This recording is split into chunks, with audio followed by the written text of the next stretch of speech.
Everyday time dilation. Two atomic clocks are carefully synchronized. One remains in New York and the other is loaded on an airliner that travels at an average speed of 250 meters per second and then returns to New York. When the plane returns, the elapsed time on the clock that stayed behind is 4 hours. By how much will the readings of the two clocks differ, and which clock will show the shorter elapsed time? Uh, since u is much less than c, 250 meters per second, we can simplify the relativistic correction factor by using this binomial expansion. Okay, so let's start with this expansion then. When u is much less than c, u is the relative speed of the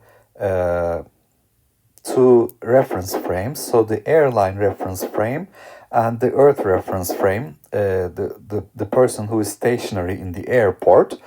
They set up two reference frames, and one reference frame is moving with respect to the other with a speed that's much less than the speed of light. So we can use this binomial expansion 1 minus u square over c square to the power 1/2 is approximately 1 minus 1 over 2 u square over c square. Because we know that from Taylor's expansion, 1 plus x parentheses to the power n is approximately 1 plus nx when x is much less than 1. So we can recall this from Taylor's series expansion. Okay, now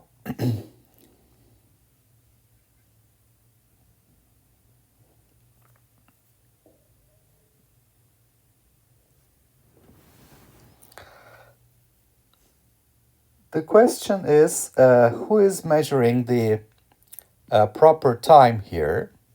So we have to determine which clock is measuring the proper time. So let's recall the definition of proper time. This is the time delta t0 measured in a reference frame where the events occur at the same position in space. And that's going to happen on the plane. So this is delta t0 measured on the plane. Why? Because if you look at the events, we have departure from New York,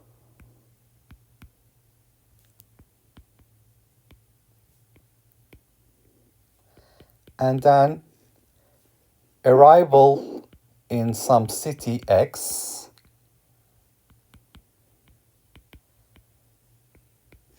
and then return to New York.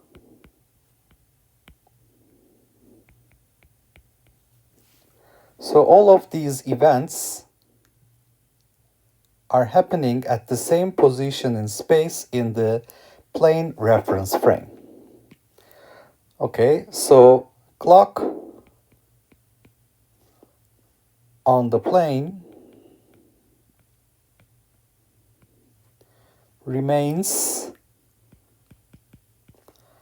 at the same coordinates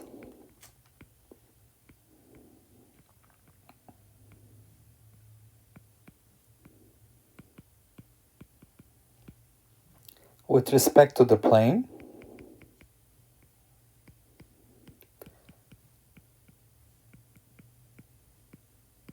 and the arrival and departure events are recorded at the same position in the plane. So we have the proper time measured by the plane reference frame. Now, we can write time dilation. The time measured by the person in New York airport, delta t prime, is the relativistic correction factor gamma times the proper time, delta t0. This is known as time dilation.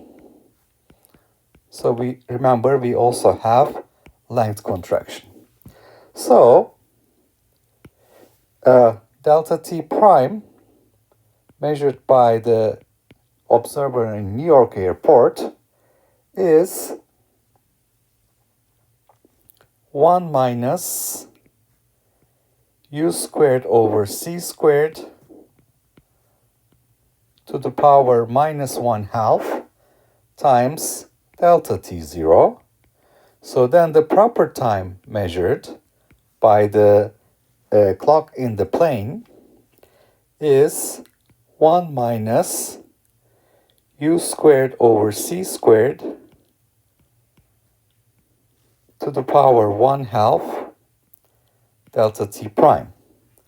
And we know that we can use the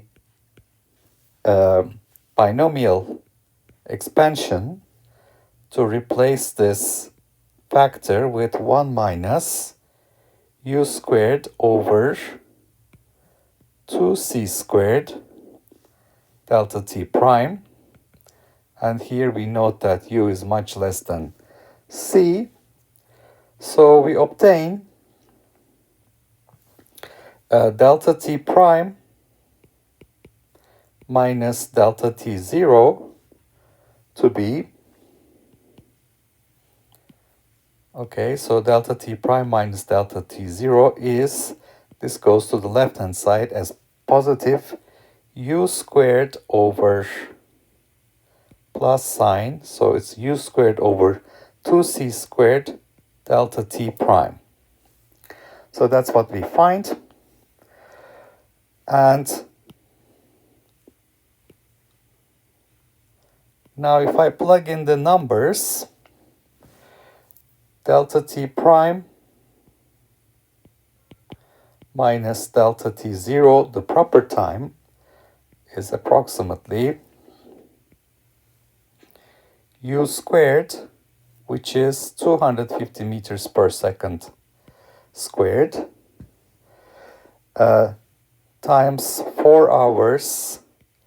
1 hour is 3,600 seconds, divided by 2c squared, 2 times 3, 10 to 8 meters per second squared. So we find that delta t prime minus delta t0 is 5 times 10 to minus 9 seconds, which is 5 nanoseconds.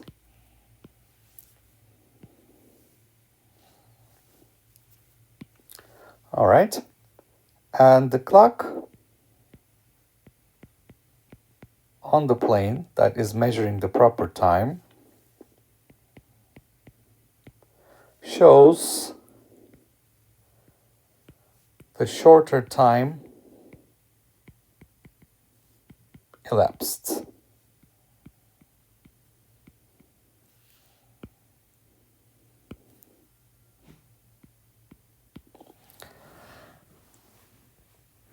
Okay, so in this problem, we're looking at time dilation. We have two reference frames. One is the New York airport reference frame. The other one is the plane reference frame. The plane leaves the airport and returns to the airport, and the time interval is measured by somebody in the airport as 4 hours. There is a clock in the plane that is also recording the departure, arrival in a different city, and return back to New York. And because this reference frame, in this reference frame, the departure, arrival, and return to New York, all of these events are recorded by the clock in the same position in space with respect to the airplane. That's measuring the proper time. And we have time dilation. The time elapsed measured by an observer in New York airport is delta t prime, which is gamma times delta t 0. So that is 1 minus u squared over c squared to minus 1 half times delta t 0. And since u, the relative speed of the two reference frames is 250 meters per second, much less than the speed of light, we can use this binomial expansion, and delta t0 is equal to 1 minus u squared over c squared to the 1 half delta t prime. This can be replaced with 1 minus u squared over 2c squared delta t prime, since u squared over c squared is much less than 1. And this gives us for delta t prime minus delta t 0, u squared over 2c squared delta t prime. You can see u is much less than c, so this is close to 0. It's a very small number. If we calculate this number, this value, it's actually 5 nanoseconds. Now, who is measuring the shorter elapsed time? Well, the proper reference frame, which is the plane reference frame, we have the clock measuring the shorter elapsed time.